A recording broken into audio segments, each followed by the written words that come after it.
The boys of the San Nicolas are hoping Chalky Island will be a good spot for sea urchin. And it's looking good so far, but they first need to check the row inside to determine whether it's worth sticking around. Sometimes we spend all day diving from bay to bay to bay, trying to find fat kinners. But if they're not very good quality, we've got to move somewhere else. Not bad, eh? Seem to be pretty good so far. I do a crack test, which means I get 5 kinners. I check all 5 of them. Got to have a minimum of 3 good ones, otherwise we're out of the area. No point staying. Have a look. Nothing wrong with that, man. Have another one, eh? That's what you're after. Yellow gold. Yeah, we were cruising past, we didn't really think too much of the spot, eh? Sort of just not really too keen on it, but we had to go and have a look. Got in there, down me. Big, fat, juicy urchins, man. This spot has delivered, and every sea urchin harvested is money in the bank. The race is on. I love competition. I never let anyone else have one up on me, and if they do, the next day I'll definitely be on my mind to blow them out of the water all the time. Every day I put on my wetsuit, my aim is to get 10 bins of sea urchin a day. It's real hard to do. I've only done it 5 times in my whole career. When we find a good spot, everyone gets quite excited, especially Red Dog. Till the sun goes down. Dollars, dollars, dollars! Raymond and Red Dog are exceptional workers. Makes them a bloody good team. It'll be a hard ass to top them today.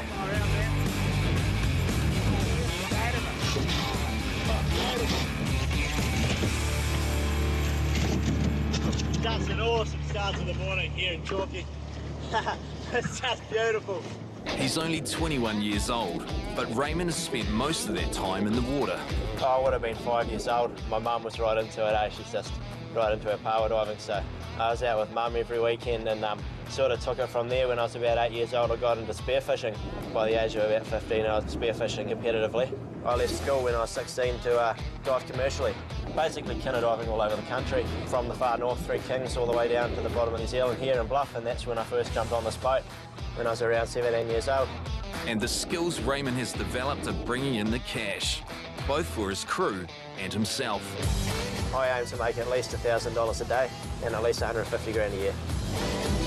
My parents always said I was a prick doing this job, but you know, I tried to prove them wrong as fast as I could, and they probably still think I'm a prick, but that's all right. Fuck, there's a fat, bro. Many awesome sea urchin. A good sea urchin diver will hold their breath for up to 2 minutes, while working hard underwater to gather as many urchin as possible on that one breath. The more urchins per dive, the faster they fill a net and the more cash they collect. We're greedy, we are. You know, there's no denying that. We go hard. We're just going for it. But a greater reward requires greater risk. I have flacked out.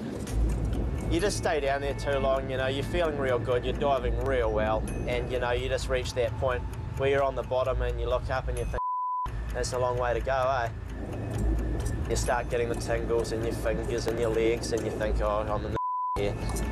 When you black out, you're negatively buoyant because you've got no oxygen in your lungs. So as soon as you reach the top, you just start to sink again anyway. You're pretty out of luck in this job if you black out because you've usually got no one around.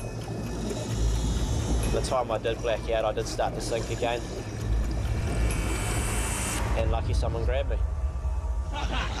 Is that Bob? Nah, no way. With this one in Tom's one, yeah. Yeah, right. Oh, sweet, there we go. I'm off back to the boat, boys. See you in a bit. This is Raymond's second bin to Tom's first small bin still. So Raymond's doing pretty good. Plus we got old DH Dwayne over there. He's doing really good too. It's a big competition. It's awesome. On the other side of the bay, Dwayne's team are working just as hard.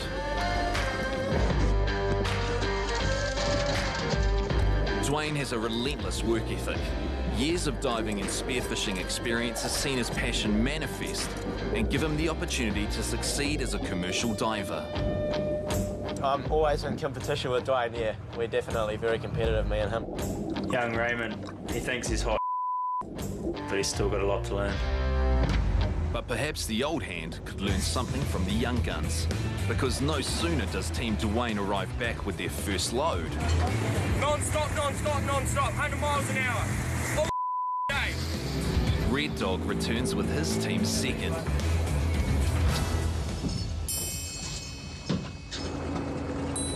Red Dog's the best worker I've ever known. The day he turned up, just ADD, can I do this, what do I do here? And he takes it all on board. He's a real asset to this team. Red Dog can do with 2 more kits on that one. He can spin a good yarn too. Yeah, Red Dog's not packing them that well. Bloody rookies. First hour we'd have close to a tonne maybe just under. Yeah, hope to get 6 tonne, maybe a bit more. The kinners are really fat, nice recovery, like you should get 10 or 11% out of these ones. Look at the conditions, pretty nice. Yeah, we should be able to do well today. But sea urchins aren't the only thing that grow large in these waters. There's a few things crawling around down there. One thing the boys can't resist is the crayfish. The spiny rock lobster, known in Australia and New Zealand as crayfish, is hugely popular both locally and overseas, fetching up to $125 a kilogram. The cool, untouched waters of Fiordland have allowed these creatures to grow in size and number. It's enough to make Raymond put on a show. Ah, got me! Ah! Oh, I get it, mate! Ah! Raymond's a bit of an idiot sometimes, but he's all right. You're basically tripping over them down there, but we don't have a commercial license for them, so we're allowed to only take our recreational catch. Everyone wants a feed, you know. Everyone's got a auntie or a cousin or an uncle or something. Yeah, a couple of them a day you're allowed. Keep the cousins in the whānau happy. Boy, get back to work. Hey, get me some tennis, hurry up! With calm and clear conditions in and around Chalky Island, the crew are not only on track to pull in a considerable haul of sea urchin, but they also get to reap the rewards of what else is on offer. And for the first time, Dion from Team Dwayne has caught himself 2 crayfish in one dive. Everyone's going bloody hard today. We don't get conditions like this often, and we're going to take full advantage of that. I've probably just made about $600 in about an hour and a half out of that. But it's not just crayfish and sea urchin they need to worry about.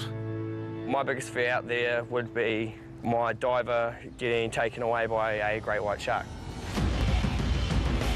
When they're diving down, you know, and they're down there for quite a wee while and you're sitting there just waiting patiently.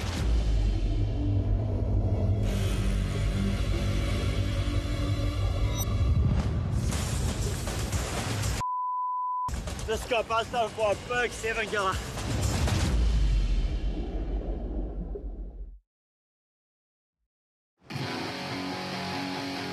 It's still early in the day for the San Nicolas crew, and despite Chalky Island being a Plan B location, it's turned out to be a lucky break, with over a tonne of sea urchin harvested in the first hour alone.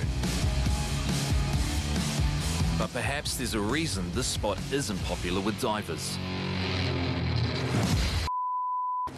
Just got buzzed over by a big 7-giller. Big shark. That's a real big shark. The shallow water appears safe from great whites, but the smaller 7-gill sharks are nevertheless known to be aggressive towards humans. He buzzed me real hard. He swam straight over my shoulder to let me know I was in the wrong place at the wrong time. Holy hell, bro. I just saw the biggest 7-giller, eh? Oh, man. Come right up to me, eh? Right over my shoulder. Oh, let him know if he gives you any we'll jump out and move if you want. Nah, he's not giving me a day. I'll wait tougher than him. I'll pick a fight with him. Bit of cheeky whack on the nose, eh? They don't me that often, today. Raymond's so full of sometimes. I'm sure he holds his breath for too long and makes his head swell like he thinks he's the man. I'll go in there, pull his tail, I'll give you 20 bucks. Nah, 4 metres 7-gillers, eh? Yeah? Yeah, man, I used to dink them, man. But this environment can change quickly. Fog rolled in real quick, man. And they just. Not even 10 minutes. Nah, man, it's getting pretty foggy, eh? With sharks circling and the weather taking a sharp turn, It looks like the perfect day has gone south fast. Fog's rolled in, visibility for us has gone to 0, and there's some huge rollers coming through, so things can get a bit iffy catching these urchins now. Unfortunately, we've cleaned out all the close spots and now we have to venture out a bit further, which is going to make it a little bit more testing for the boys. Haven't seen Team Blue in a while. I got a bit worried about it, so we went and had a look for them. Jesus. He's in over there, bro. Look, they're on the other side of the rollers. Dwayne puts them in some spots, eh, man? I found a wee spot in a narrow wee bay around the corner, but the longer we stayed there, the worse the conditions got.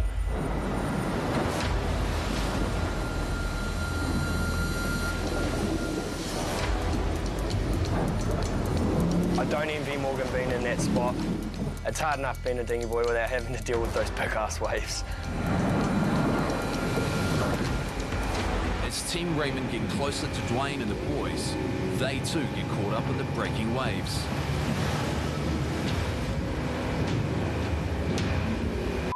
Man, those waves were real hectic. I don't think I'm going to hit my target of 10 doe labs if I lose any of my catch over the side. If you don't like it, mate, we won't dive here then. Nah, fair enough. It looks okay in there though, right up in there. Just getting it back out again, eh? No, it'll be sweet, bro. I got a full load on, just punch straight through it, man. Sweet. While Team Raymond decide to head over to a nearby cove, Dwayne's team is sticking to their spot, despite the dangers. These are turbulent waters, but once the divers are deep enough, it seems they've hit the jackpot with sea urchin.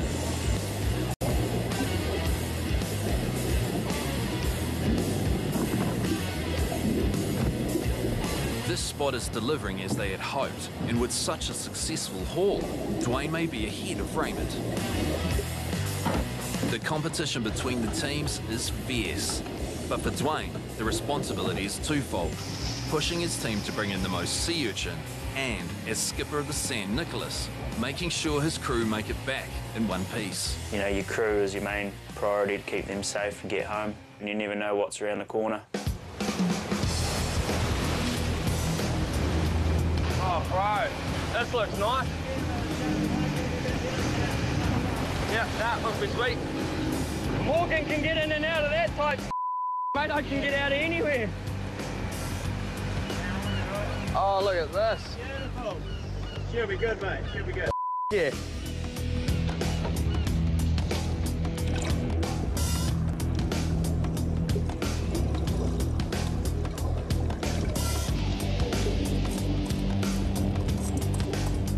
It looks as though the choice to move was a good one, as Raymond comes across a huge amount of sea urchin.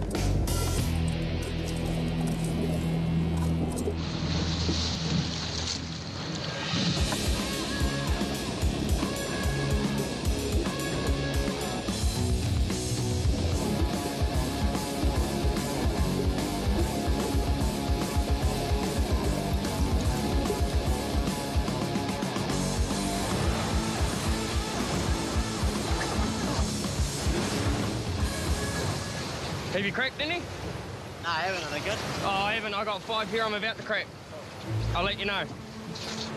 Dwayne too is checking his team's sea urchin for quality. Oh, that's beautiful. So that's why they call it spiky gal. Okay, so here we have the 2 worst samples of this bay.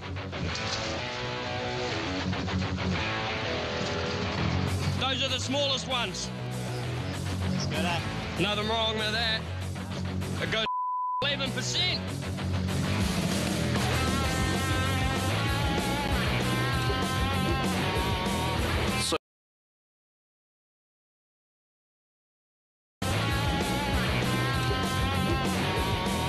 So both teams have landed quality urchin.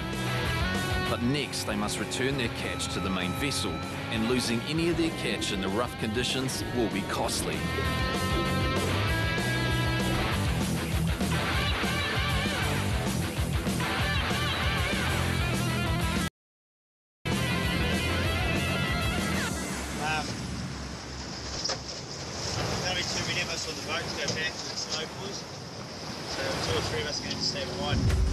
We'd done well in that spot.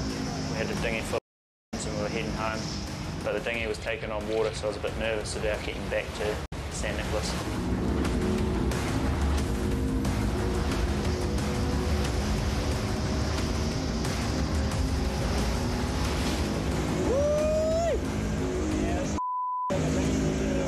We got our 800 kilos of sea urchin on board and we're coming out and these big waves are stacking up, we're trying to punch through them. So we go over the top of one and caught one over the front.